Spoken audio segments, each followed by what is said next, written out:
I think that the reason that that Christians, have a difficulty with, with this scenario we're creating was because it demands, a discipline, but also the most difficult thing that we've proven over and over again is really hard for us, and that is unity. Is to find a sense of, some people get mad at denominations. I don't know your calls on that. I don't mind denominations, because to me denominations are like different types of music. Denominations, is that the same as abominations? Or similar, but different. It's exactly the same, but totally different. It's a dimension that I live in that you probably couldn't totally grasp. Don't understand. No, and you're not supposed to. I see. I'm trying to make you into oblivion idiot by the end of my acting. That's really what I'm about, is trying to make everybody look as... Well, I was that before we started. I know that, but if I can bring you even to a deeper level, then people will be impressed. They'll actually feel smart when they listen to it. But, I don't even remember what I was saying, other than abominations. Do you remember Camera Guy? And you really should wear pants once in a while. To stand there, he's in his underwear. I've never seen anything like... at least wear a kilt and have some self-respect. Alex Sadowski, our cameraman, sitting there. And .com.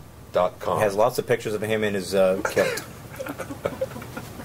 No, we were talking about how you don't mind denominations. Well, yes, that's right, because, my thinking is people like saying, country music stinks. It's like, and I get this, by the way, people, I've been doing comedy professionally 22 years, and I'll get people saying, he's not even funny, and it's like going, how arrogant does anybody have to be to ever make this declarative statement, he's not funny. So if you want to say, qualify, I don't think you're funny, that's fine, baby, I don't care. But you don't say, you're not funny, or this show stinks, or there's, no, it's your opinion. Right. I've made a living for 22 years, so I must be doing something right. Right. If God knows what. But well, he doesn't. Well, that might even be hard for God. Yeah. That's how tough this is. Even God's going, give me a second. But there's no laughing from you. Now we have people coming in here and laughing. We didn't ask for this. No. It's our studio audience. Hey, if you laugh, I have to pay him for that. That's true. But... to me, denominations are offering something that people need. Some people like a gospel. We were talking about, black churches and that whole vibe. But that's very different. Not everybody's into it. That's all right. It's for people that need it. Some people need very, what they call, now they call them, traditional services with the old hymns and those beautiful.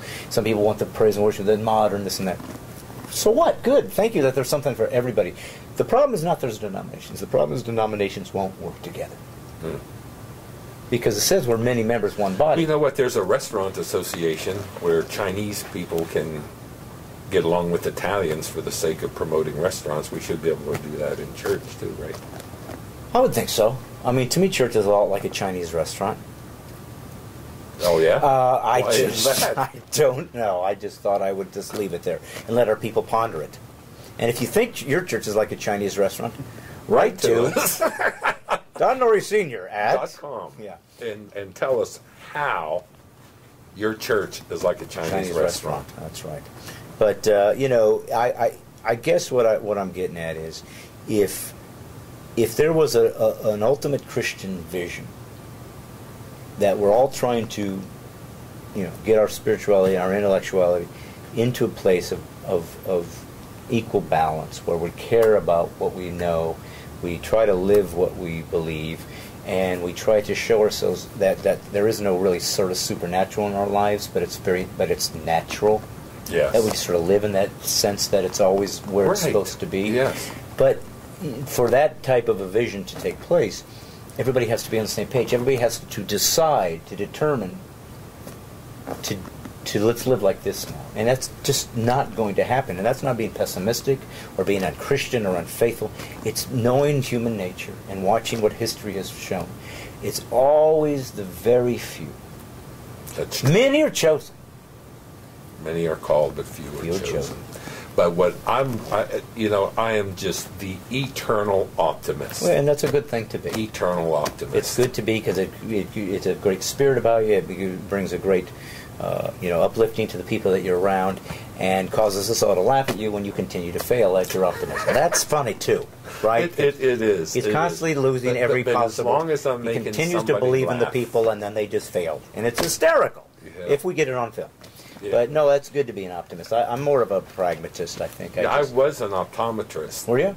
And I had a lot more success. Yeah, and then what happened? Well, people saw right through me. Ah, well, okay. I didn't see that coming. But I will say this, just in closing, because I'm figuring people by now are going, if you don't stop, I'm going to shoot myself in the head. You know, it is great, though, to meet people who are Christians, who are honoring the arts, that respect and understand how crucial media is to the perception that it creates in America, to everybody, to teens, to older people, because nobody has been more effective of raising kids and creating their moral absolutes and their worldview than media. And they've raised Christian kids to become relativists. And religious kids. And religious kids, yes. So, you know, we need to reclaim that, because we talked about truth earlier. And here's the truth. All truth is God's truth, and all art is God's art. If art exists, it's because God created this transcendence to show there's something grander than yourself. And if truth exists, He created there to show how life works. But not everybody honors that. Not all artists give credit to God for giving them that information. Not everybody. Some people abuse it and make it a nasty thing and an evil thing and a base thing. Some people manipulate truth and lie, which is the father of lies, Satan. But if it's done as it should be, where media is given truth and trying to show people that no matter who you are, no matter what you believe, no matter how evil you are, God loves you and wants you desperately to come home. Absolutely. Then you know what our faith is about. And He is really looking for people who want to be world changers. Yeah. And you know what, Brad? When people think of world changers, the problem is we think of the world, the entire globe.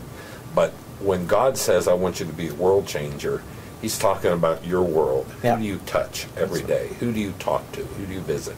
If every believer, and I'm just foolish enough to believe this is possible, if every believer just worried about changing their own world, right, the whole world would change. Well, I totally agree with you there. You know, I mean, if the world changes, then everybody's got clean underwear on. Everybody's got new socks. And a great big smell would go away. That's a good way to put it. That's in Habakkuk, right? Yeah, that's Habakkuk. Yeah, right. Habakkuk 17. That's what it was. That was the apocryphal Habakkuk, yes, which very few people have access to. But he has. He's a publisher. He I have all kinds. He's got the original copies. Yes, I do. But it's right next to the Pearl of Great Price. Yeah, but he anyway. was my uncle. Oh, really? My great uncle Habakkuk. That's neat. That's neat.